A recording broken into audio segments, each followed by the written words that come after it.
Want to learn to make this set of rocky terrain, or do you want to just see how it's made? Well, let's jump right into it with these 8 easy steps. Step 1. Measure.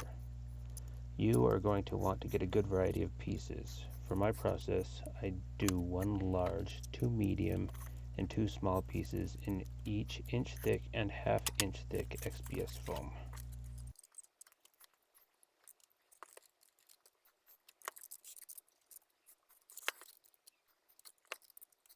Step 2. Sculpting the pieces. I'm currently using a cheap HOTWIRE foam cutter I purchased from Hobby Lobby to cut out the pieces. I try to round the edges and do lots of jagged cuts. This will give it a more rocky appearance.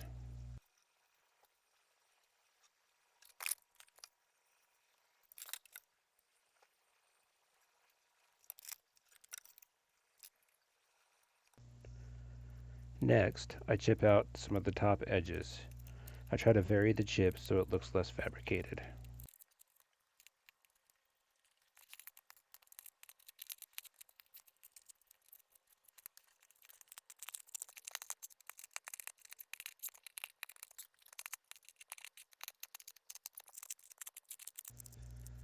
Lastly, I take a chunk of asphalt and texture the top of each piece. Just a note, I sanitize this piece of asphalt with ammonia and a toothbrush.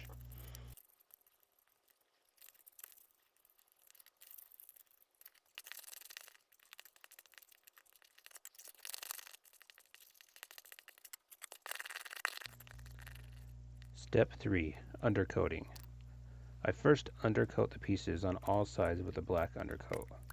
This coat consists of black acrylic paint, white PVA glue, gloss varnish, and water.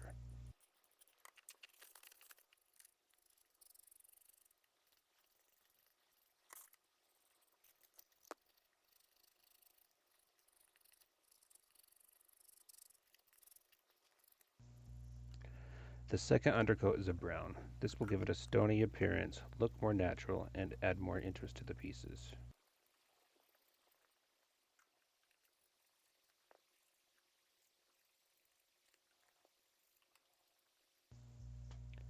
Step 4. Painting the base colors. For this set, I use a medium gray and a taupe acrylic craft paint. I overbrush these colors as to leave some of the brown and black showing below.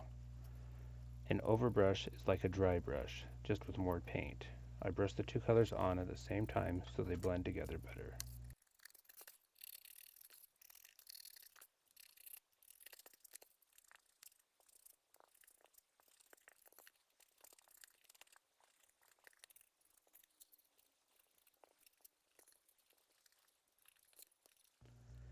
Step 5. Highlighting.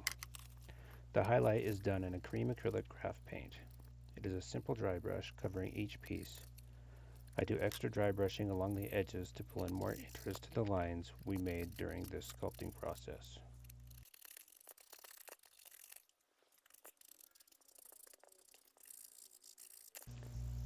Step 6. Sponging.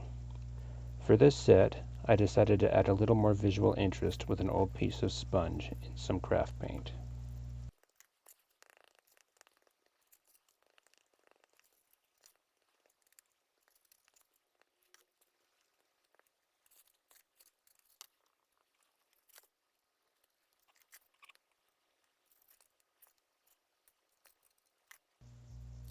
Step 7. The black wash. After the pieces are completely dry, I brush on a layer of black wash over each piece. The black wash I use consists of black India ink, gloss varnish, a drop of dish soap, and lots of water. This will tone down the colors and add more depth to the pieces. Step 8. Clear coating. For these pieces, I clear coated them with Liquitex matte varnish.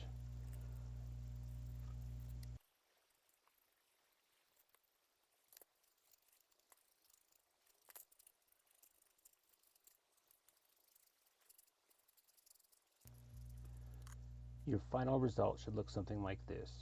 These pieces are modular, stacking, and are very useful in your wargaming and role-playing campaigns.